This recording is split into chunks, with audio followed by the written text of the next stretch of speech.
Game of Thrones has had a bit of a rocky history when it comes to video games, in the fact that pretty much every official Game of Thrones game to ever come out has been underwhelming at best and downright terrible at worst, the first ever game being Blood of the Dragons. Apparently it's a browser text game that I tried to get into myself, but I sadly could not find the time with my current schedule of working over 70 hours a week. Just don't have it in me. But who knows, once my boss hires a few people so that I can return to my normal hours, I'll give it a shot, maybe give a review and guide. Until then, I'm going to keep enjoying that overtime pay. Next came Game of Thrones Genesis, a game so slow and terrible, one would consider visiting the dentist over playing this game. The same year, the Game of Thrones RPG came out, and while mechanically the game was a bore and very repetitive, the story at the very least was actually really good, with an interesting protagonist that, depending on your decisions, results in all sorts of different endings, all of them following into that bittersweet category or fucking depressing. It's $15 on Steam, but I say put it on a wish list and wait for a sale, then set it on easy and coast through the story. Next was Game of Thrones Ascent, a fucking Facebook game that tried to squeeze money out of you. But the next actual game, okay, not a game, interactive TV show, was the Telltale series. Some call this the worst Game of Thrones game, and I tell them you fuckers have no idea what you're talking about.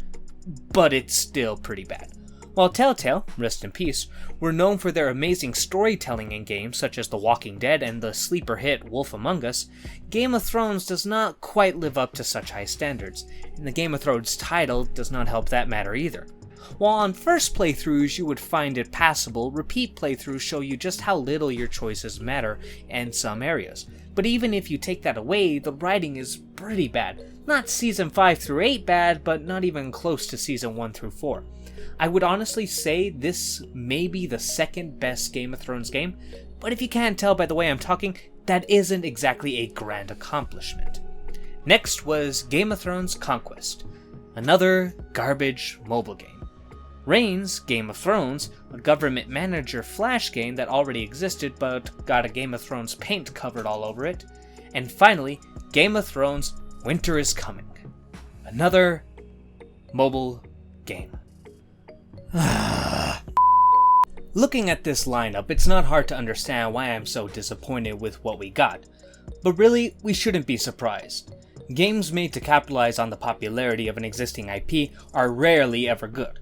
But I still have some hope. Maybe with the show over and the popularity of the franchise somewhat decreasing, we might get a company who can put a little more effort into the series. Unless House of the Dragon becomes a massive hit, then we're in a lot of trouble. Still, I like being optimistic. So why don't I share with you all what I think would be the perfect Game of Thrones game? Okay, first some personal rules. The game I make has to be reasonable. I can't take the combat of Dark Souls, pair it with the diplomacy of Crusader Kings 2, the massive battles of Total War, and the storytelling of Dragon Age. That isn't realistic, at least not right now. So instead, how about we go into the different genres and see what we, and by we I mean me because I wrote this by myself, can come up with. We will start with the most obvious genre, an RPG. And I know I just talked about how Game of Thrones already had an RPG, but I think we can change it a bit. Make it more like a Western RPG rather than a JRPG. Now, some of my audience may not know what the difference between the two is, so let me try to explain and be brief. RPG stands for role-playing game, and JRPG stands for Japanese role-playing game. Though those terms aren't exactly accurate, as there are games that are made in Japan that most people would label as an RPG instead of a JRPG, Dark Souls being the most obvious. If you are interested in a more detailed look at the two and the differences, I'm sure you can come up with something by searching in that bar above this video. But to greatly simplify this, for me, an RPG is where you create a character, while a JRPG, you take control of an already established character. This is imperfect, as this makes games like The Witcher a JRPG by my standards, and I know people will fight tooth and nail with me on that front. But that doesn't matter here, as I think most of you have realized what this is leading to. I want to be able to make a character. The Game of Thrones RPG I mentioned before has you playing as two already established characters, Alistair and Mors. And while you do have some say in their actions, it's not to a great extent. You're not going to be able to play Alistair as a psychotic Joker-esque murderer, or make Mors a lumbering idiot with a heart of gold like Grog. Their characters are set. I think Game of Thrones would greatly benefit from some more in-depth character creation on the player's part. It's just like Bart, though. More akin to Dragon Age, Mass Effect, Fallout, or Elder Scrolls. It does look a lot like Bart is the thing. Imagine you make a character, picking their stats and customizing them, and starting in King's Landing. You could be an Ironborn raider who is exiled and is now a sellsword, a second-born child of a noble family who wishes to make their own mark on the world, or a Pentoshi merchant just trying to sell their wares. From there, you can do side quests and take part in the War of the Five Kings, deciding to fight and protect the honorable Robb Stark. Sell your sword to Tywin since the pay is so good. Sail across the sea to defend the true Queen of Westeros, Daenerys. I am not quite sure what the combat mechanics for this game should be. My first instinct is to go with a Souls-like design with stamina management, with some dodging and rolling. Though it's mostly with how infamous the design is that games such as it are difficult and that you will die a lot. A first-person perspective would be more immersive though, so maybe Kingdom Come's Deliverance combat would be great?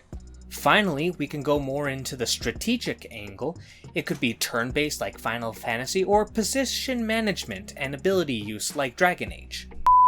You have no fucking idea how long it took me to record this. I don't know why. I had so much issue with stamina management. Just cut this out. It doesn't need to be in the video. I'm serious, but good God, did it take so many tries.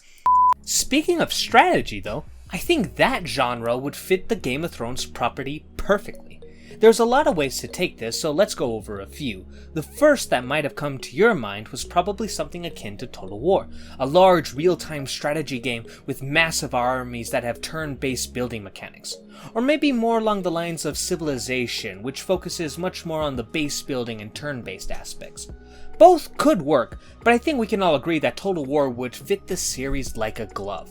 Heck, there are already some mods that change some of the older games into A Song of Ice and Fire. Though, the drawback of this kind of game would be that the story wouldn't exactly be that interesting.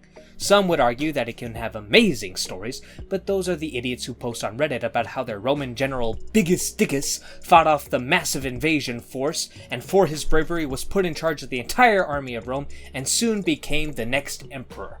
I know I said that sometimes letting the player craft their own story is a good thing, but I have some limits on that front. I should probably mention the idea of a diplomacy strategy game, since I am sure someone in the comment section would bring it up. At least, I would hope someone would. Get a hold of yourself. You'll get to triple digits someday. Anyways, the best example would be that of Crusader Kings, which is a very in-depth strategy game revolving around forging alliances, making enemies, creating claims, backstabbing your allies to make them your enemies, waging war, and many other aspects. However, I don't want this game to be made. Why? Because it already exists. Crusader Kings 2 has a mod that turns the entire real world into Game of Thrones, and dare I say, makes the game better by introducing dragon combat, special events, special items for characters from the series, new goals and positions. It's pretty much just a better game. If it was DLC, I would have taken a mortgage in order to get it. Take notes, Paradox. This is how you should do DLC. Rather than your usual method, you nickel and dime snatching greedy Anyway, Crusader Kings 2 is free on Steam. Get it, get the mod, and have hours of fun. You don't even need the DLC. So, those are the two genres that I think complement the Game of Thrones IP the best. But maybe there are some other ones. One sec. First-person shooter? MMO? Kinda covered that in RPG, but I guess just add more grinding? Stealth game? Not bad. Could play a skilled thief who travels Westeros and robs the capital of each kingdom. Horror? Would be a bit harder, but with Euron's new chapter it isn't impossible now. Fighting game? Ooh, that would be fun. Imagine a fighting game where you could play as Sandor, Brienne, Khal Drogo, Jon Snow, and other favorite characters. We would have to stretch some of the other characters like Tyrion. We could make him fight like Yoda and Soul Cal. Dany could use her dragons. Cersei and Sansa could... They're dead, alright? Can I go now? Arya would be fun to play. I think I've given enough for Charlie to work on with this script, so I should probably wrap things up. And what better way than by bringing up one last game that I think would fit Game of Thrones perfectly. Geez, I need to update my vocabulary a bit. It would fit Game of Thrones exceptionally. That still doesn't work. But anyways, Fire Emblem. Because there is one thing about this series that Game of Thrones could take and run with it. Permadeath. For those of you who don't know, Fire Emblem is a series of fantasy strategy games that have an interesting mechanic. Depending on the difficulty you select, when a character dies in the game, that's it. They are gone forever.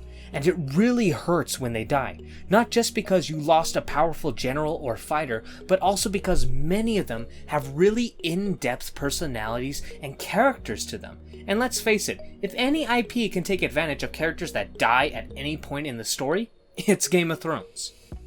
With that squared away, if you have any ideas, I would love to hear them in the comments. There are a few games that I wanted to mention, but just felt that I would be repeating myself, like with the Warband series. If you like what you watch, please consider subscribing and checking out my other videos, like my Westeros Brawl series. Have fun and stay safe.